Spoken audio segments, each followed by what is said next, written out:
വളരെ വ്യത്യസ്തനായിട്ടുള്ള ഒരു സെലിബ്രിറ്റിയെ പരിചയപ്പെടുത്തുകയാണ്. പുതിയ കാലത്തെ പുതിയ ട്രെൻഡിനനുസരിച്ച് പുതിയ പാഠം പകരുന്ന ഒരു സെലിബ്രിറ്റി, ഒരു കാസർഗോട്ടുകാരൻ. ഒരുപാട് മത്സരവേദികളിൽ കാസർഗോഡിൻ്റെ അഭിമാനമുയർത്തിയ താരം, കാസർഗോഡിൻ്റെ പ്രിയപ്പെട്ട ബോഡി ബിൽഡർ അബ്ദുസലാമാണ് കൂടെയുള്ളത്. നമ്മൾ പലവട്ടം ഇൻസ്റ്റയിലും മറ്റ് സോഷ്യൽ മീഡിയയിലും ആ ബോഡി കണ്ടിട്ട് പലവട്ടം ലൈക്ക് അടിച്ചവരാണ്. പലവട്ടം നമ്മൾ ആ ബോഡി ബിൽഡറെ ഫോളോ ചെയ്യുന്നുണ്ട്. ആ വിജയത്തിൻ്റെ കഥ, ആ സൗന്ദര്യത്തിൻ്റെ രഹസ്യം, ആ യാത്രയുടെ ചരിത്രം ഒക്കെ നമ്മളുമായിട്ട് പങ്കുവെക്കാൻ അബ്ദുസലാം ഇന്നിൻ്റെ വൈകുന്നേരം നമ്മുടെ കൂടെയാണ്. നമസ്കാരം. നമസ്കാരം. എത്രയോ വർഷമായിട്ട് ഫീൽഡിലുണ്ട്. ആദ്യത്തെ ജയം ഏതായിരുന്നു? ആദ്യത്തെ ജയം ദുബായിലെ മസിൽ ബീച്ചായിരുന്നു.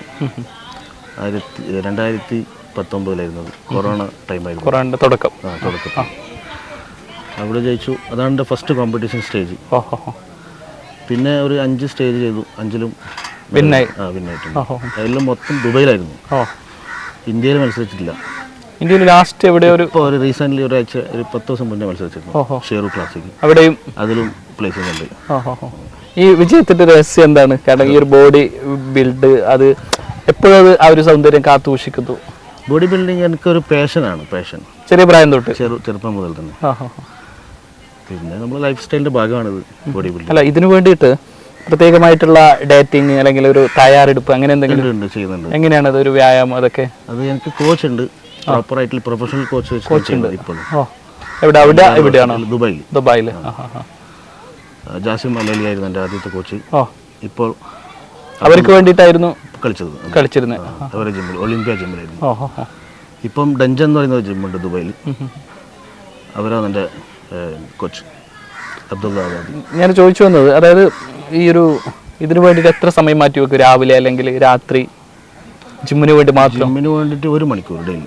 രാവിലെ അല്ലെങ്കിൽ രാത്രി? രാവിലെ 1 മണിക്കൂർ, ഉച്ചയ്ക്ക് ശേഷം 1 മണിക്കൂർ. അത് എവിടെ പോയാലും ആ ഒരു രീതി അല്ല? ഇപ്പൊ ചില ആളുകൾക്കുണ്ട് വീട്ടിലായാൽ മാത്രം, ഗൾഫിൽ മറ്റൊരു ശൈലി, അല്ലെങ്കിൽ വേറെ കൺട്രീസിൽ പോയാൽ അവിടെ എവിടെ പോയാലും ഈ 1 മണിക്കൂർ മാറ്റി വെക്കും.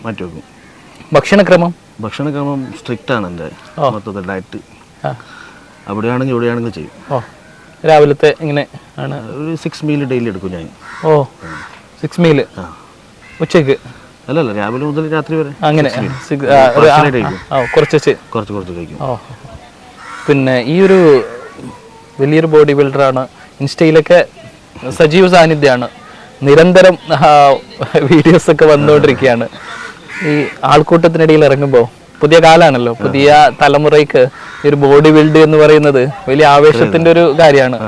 ആളുകൾ അടുത്ത് വരാറും പരിചയപ്പെടാറും ഫോട്ടോ എടുക്കാറും അങ്ങനെ ഉണ്ടാവാറുണ്ട്. എവിടെ പോയാലും തിരിച്ചറിയും. ഈ ഫീൽഡിലുള്ളവർക്ക് മനസ്സിലാവും, പെട്ടെന്ന് തിരിച്ചറിയും. അതൊരു ഒരു ആസ്വദിക്കാറുണ്ടോ? പൊതുവെ സെലിബ്രിറ്റികളൊക്കെ പൊതുവെ ഈ ഒരു ഈ ഫീൽഡിൽ ഒരു സെലിബ്രിറ്റി ആണല്ലോ. ബോഡി ബിൽഡിങ്ങിനോട് ഒരു ക്രേസ് ആണ് ചെയ്യുന്നത്. മര്യാദയ്ക്ക് പ്രൊഫഷണൽ ആയിട്ട് ചെയ്യുന്നുണ്ട്. അപ്പം ബിസിനസ്സും കൊണ്ടുപോകും. ബിസിനസ് അതിന്റെ കൂടെ തന്നെ. അതിന്റെ പേര് പോലും ഏത്? നിങ്ങളുടെ ഫിറ്റ്നസ് സെന്ററിന്റെ ആണെങ്കിൽ ബിസിനസ് ഗ്രൂപ്പിന്റെ ആണെങ്കിൽ ഒരു ജിമ്മ് സ്റ്റാർട്ട് ചെയ്തിട്ടുണ്ട് ദുബായിൽ, റിച്ച് ഫിറ്റ്നസ് പറഞ്ഞു. റിച്ച് ഹോട്ടലും റിച്ച് ആണ്. അതെ, എല്ലാം റിച്ച് ആണ്. ജീവിതത്തില് ഒരു റിച്ച് കാത്തു സൂക്ഷിക്കണമെന്ന് ആഗ്രഹിക്കുന്ന ആളാണ്. അതോടൊപ്പം ഈ ബോഡി ബിൽഡിനോടൊപ്പം കളിക്കാരും കൂടിയായിരുന്നു അല്ലെ? ചെറുപ്പത്തിൽ കളിച്ചിരുന്നു ഫുട്ബോൾ. നാട്ടിൽ മാത്രമല്ല, ജില്ലക്കൊക്കെ വേണ്ടി കളിച്ചിരുന്നു. ഏത് പൊസിഷനിലായിരുന്നു? Centre forward. ഈ ഷൂട്ടേഴ്സ് പഠനയുടെ എൻ്റെ സ്വന്തം ക്ലബ്ബാണ് നാട്ടിൽ. അതിലും കളിച്ചിരുന്നു ചെറുപ്പം മുതൽ. ഈ ചെറിയ പ്രായത്തിൽ നമ്മൾ സ്കൂളിലും കോളേജിലൊക്കെ പോകുമ്പോൾ ഇങ്ങനെ തന്നെയാണ് പോവാറ്? മസിലൊക്കെ ധരിപ്പിച്ചിട്ട്? ഇല്ല, അന്ന് അത്ര തടി ഉണ്ടായിട്ടില്ല. അപ്പോൾ ആഗ്രഹം ഉണ്ടായിരുന്നു ജിമ്മിൽ പോകണം. 2009 സ്റ്റാർട്ട് ചെയ്തതാണ് ബോഡി ബിൽഡിംഗ്. ഏകദേശം ഒരു സ്കൂളിൽ കോളേജിൽ പോകുന്ന സമയം ദുബായ് മുതലാണ് ചെയ്തത്. അതുവരെ ഒരു മെല്ലിച്ച പയ്യനായിരുന്നു ഫുട്ബോൾ കളിച്ചുകൊണ്ട്. പിന്നെ ഈ പുതിയ മേഖലയിൽ ഒരുപാട് കുട്ടികൾ ഈ ബോഡി ബിൽഡർമാരാകാൻ വേണ്ടിയിട്ട് വരുന്നുണ്ട്. അവർ അമിതമായിട്ട് ഈ ഒരു എന്താ പറയുക പെട്ടെന്ന് ബോഡി ബിൽഡ് ചെയ്യണം, അതിനു വേണ്ടിയിട്ട് അവർ ധാരാളമായിട്ട് പ്രോട്ടീൻ ഉപയോഗിക്കുന്നു. ആ ഒരു നമ്മുടെ ഹെൽത്തി ഫുഡ് അത് ഈ മേഖലയിൽ എന്താണ് നമുക്ക് ആവശ്യം? കുട്ടികൾക്ക് അതിനെക്കുറിച്ചൊരു വിവരമില്ല.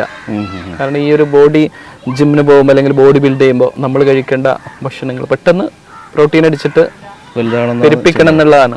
അപ്പം അതിനെക്കുറിച്ച് എന്തെങ്കിലും ടിപ്സ് പറഞ്ഞു തരാൻ പറ്റുമോ? പെട്ടെന്ന് ഉള്ള സംഭവത്തിൽ ഞാൻ അത്ര സപ്പോർട്ട് ചെയ്യുന്ന ആളല്ല. മെഹനത്തെടുക്കാണ്ട് ഒന്നും ചെയ്യാൻ പറ്റില്ല, അധ്വാനിച്ചിട്ട് തന്നെ വേണം, അധ്വാനിച്ചിട്ട് ചെയ്യണം. പിന്നെ പ്രോട്ടീനേക്കാൾ കൂടുതൽ ഫുഡിൽ നിന്ന് തന്നെ മാക്സിമം പ്രോട്ടീൻ എടുക്കാൻ പറ്റുന്നുണ്ടെങ്കിൽ അതായിരിക്കും നല്ലത്. പ്രത്യേകിച്ച് നമ്മുടെ നാട്ടിൽ ഒരുപാട് ഫേക്ക് പ്രോട്ടീനാണ് വരുന്നത്. പ്രോട്ടീൻ കഴിക്കുന്നതുകൊണ്ട് ദോഷമുണ്ട്. ദോഷം ഡ്യൂപ്ലിക്കേറ്റ് ആകുന്നതുകൊണ്ട് ദോഷം വരുന്നത്. പ്രോട്ടീൻ മാക്സിമം ഫുഡിൽ നിന്ന് കൺസ്യൂം ചെയ്യാൻ പറ്റുന്നുണ്ടെങ്കിൽ അതാണ് ഏറ്റവും കൂടുതൽ നല്ലത്. ഈ എക്സ്ട്രാ ഇത് ഞാൻ പ്രോട്ടീൻ ഉപയോഗിക്കൽ വളരെ കുറവാണ്. ഞാൻ പ്രൊഫഷണൽ ചെയ്യുന്നതാണ്. ഓരോ ജിമ്മിന് പോകുന്ന കുട്ടികളും ചെറുപ്പക്കാരൊക്കെ മനസ്സിലാക്കേണ്ട ഒരു കാര്യമാണ്. കാരണം പ്രോട്ടീൻ അടിച്ചാൽ മസിൽ പെരുപ്പിക്കാൻ പറ്റും, വലിയ സംഭവം എന്നൊക്കെ ചിന്തിക്കുന്നവർക്കുള്ള പാടാണ്. നമ്മുടെ ഭക്ഷണത്തിൽ സപ്ലിമെന്റ് രാത്രിയിൽ വിശക്കുന്നു, ഫുഡില്ല, അതിന് പകരം സപ്ലിമെന്റ് അയച്ചു. അല്ലാതെ ഈ പ്രോട്ടീനിൽ മാത്രം ഡിപ്പെൻഡ് ചെയ്യാൻ പറ്റില്ല. പ്രോട്ടീൻ മാക്സിമം ഫുഡിൽ നിന്ന് തന്നെ കിട്ടുന്നുണ്ടെങ്കിൽ അതായിരിക്കും ഏറ്റവും കൂടുതൽ ബെറ്റർ. പിന്നെ ഈ നമ്മൾ നേരത്തെ പറഞ്ഞല്ലോ ഈ 2019 കളിക്കുന്നു ജയിക്കുന്നു അങ്ങനെ 8ഓളം വലിയ മത്സരങ്ങൾ രാജ്യാന്തര തലത്തിലൊക്കെ ഒരുപാട് രാജ്യങ്ങളിൽ നിന്നുള്ള ആളുകളോടൊക്കെ മത്സരിച്ചിട്ട് ജയിക്കുന്നു. അവർ ജയിച്ച ഓരോ വിജയങ്ങളെ കുറിച്ചും പറയാമോ? Dubai muscle show, Dubai muscle classic, Ras al Khaimah muscle show, പിന്നെ ദുബായ് മസിൽ 2 ടൈം, പിന്നെ കസാക്കിസ്ഥാൻ, പിന്നെ ഇപ്പോൾ റീസെൻ്റ്ലി ഈ ദുബൈക്ക് പുറത്ത് മറ്റു രാജ്യങ്ങളിലേക്ക് മത്സരത്തിന് പോകും. എവിടെയൊക്കെ പോയി? കസാക്കിസ്ഥാൻ പോയി. ഇനിയിപ്പോൾ നെക്സ്റ്റ് ഇയർ അത് തയ്യാറാവണം. ഈ വർഷം ഓൾറെഡി ക്ലോസ് ചെയ്തു. ഈ ഒരു മത്സരം വരുമ്പോൾ അതിനുള്ള തയ്യാറെടുപ്പ് എങ്ങനെയാണ്? തയ്യാറെടുപ്പ് ഒരു സ്പെഷ്യൽ എന്തെങ്കിലും അതിന് ഇത് ബോഡി ബിൽഡിങ്ങിൻ്റെ 2 സ്റ്റേജാണ്. ഒന്ന് ഓഫ് സീസൺ, ഒന്ന് ഓൺ സീസൺ. ഓഫ് സീസൺ എന്ന് പറയുന്നത് നമ്മൾ മാക്സിമം മസിൽ ബിൽഡ് ചെയ്യുന്ന ഓഫ് സീസണിലാണ്. ഓൺ സീസൺ ഓഫ് സീസൺ എന്ന് പറഞ്ഞാൽ ഏത് സീസണാണ്? ഇപ്പോൾ ഉള്ളതിൻ്റെ ഓഫ് സീസണാണ്. ഒരു 3 മാസം 4 മാസം ഓഫ് സീസൺ പോകും പക്ക. ഇപ്പൊ കളികളൊന്നും ഉണ്ടാവില്ല? കളി ഉണ്ടാവും. നല്ലോണം ഫുഡ് ഇൻടേക്ക് കൂടുതലായിരിക്കും, നല്ല ഹെവി ലിഫ്റ്റ് ചെയ്യും. മെയിൻ എല്ലാത്തിനും സപ്ലിമെൻറ്റേഷനും പ്രോട്ടീൻ ഇൻടേക്കാണ് ഇതിൻ്റെ മെയിൻ കാർഡിയോ കാര്യങ്ങളൊക്കെ. അപ്പോൾ ഇതിപ്പോൾ ഒറ്റ ഇരുത്തത്തിൽ എനിക്ക് ഫുൾ പറഞ്ഞു തരാൻ പറ്റില്ല. അല്ല അത് കുഴപ്പമില്ല. ഇപ്പോൾ അതോടൊപ്പം ഈ 2009 ഗൾഫിലെത്തുന്നേ ഈ ഒരു ഫീൽഡിലേക്ക് ഇറങ്ങുന്നത്, അന്ന് ഒരു ബോഡി എങ്ങനെയായിരുന്നു? 2009 നോർമലായിരുന്നു. കൺസിസ്റ്റൻസി ഒരുപാട് വർഷം കണ്ടിന്യൂസ് ആയി വർക്കൗട്ട് ചെയ്ത് കോമ്പറ്റീഷൻ സ്റ്റേജിലേക്ക് ഇറങ്ങുന്നത് ഒരുപാട് വർഷങ്ങൾക്ക് ശേഷമാണ്. ബോഡി അന്നേരം ഉണ്ട്, പക്ഷേ കോമ്പറ്റീഷൻ സ്റ്റേജിൽ നിന്ന് 2019 അന്ന് വരെ കോമ്പറ്റീഷൻ ചെയ്തിട്ടില്ല. പക്ഷേ പ്രൊഫഷണലായിട്ട് ബോഡി ബിൽഡിങ് ചെയ്യുന്നുണ്ട്. കോമ്പറ്റീഷൻ സ്റ്റേജിൽ അങ്ങനെ പോയില്ല. ഇപ്പം ഞാൻ കോമ്പറ്റേറ്റീവ് സ്റ്റേജ് മാത്രമേ ഇറങ്ങുന്നുള്ളൂ, കോമ്പറ്റീഷൻ മാത്രം ഇറങ്ങുന്നില്ല. ഇപ്പൊ ഈ ഫാമിലിയുടെ ഒക്കെ സപ്പോർട്ട് എങ്ങനെയാണ് ഈ ഒരു ഫീൽഡിൽ? സപ്പോർട്ടാണ്, അവർക്കൊക്കെ ഇഷ്ടമാണ്, എല്ലാവർക്കും ഇഷ്ടമാണ്. ഇത് കുടുംബത്തിൽ നിന്ന് വേറെ ആരെങ്കിലും ഈ ഒരു ഫീൽഡിലേക്ക് വരുന്നുണ്ടോ നിങ്ങളെ കണ്ടിട്ട്? ഫ്രണ്ട്സ് ഒക്കെ താല്പര്യം ഇങ്ങനെ കാണിക്കുന്നുണ്ട്. അവരൊക്കെ അതിന്റെ ഒരു ഗൈഡൻസ് ഒക്കെ ചോദിക്കും. അതുണ്ട്. എന്തായാലും വളരെ വ്യത്യസ്തമായിട്ടുള്ളൊരു ഫീൽഡിലൂടെ കടന്നു പോകുന്നു. അതും കാസർഗോട്ടെ ഒരു ചെറുപ്പക്കാരൻ, അധികമാരും എത്തിച്ചേരാൻ പറ്റാത്ത സ്ഥലത്തേക്ക് പോകുന്നു.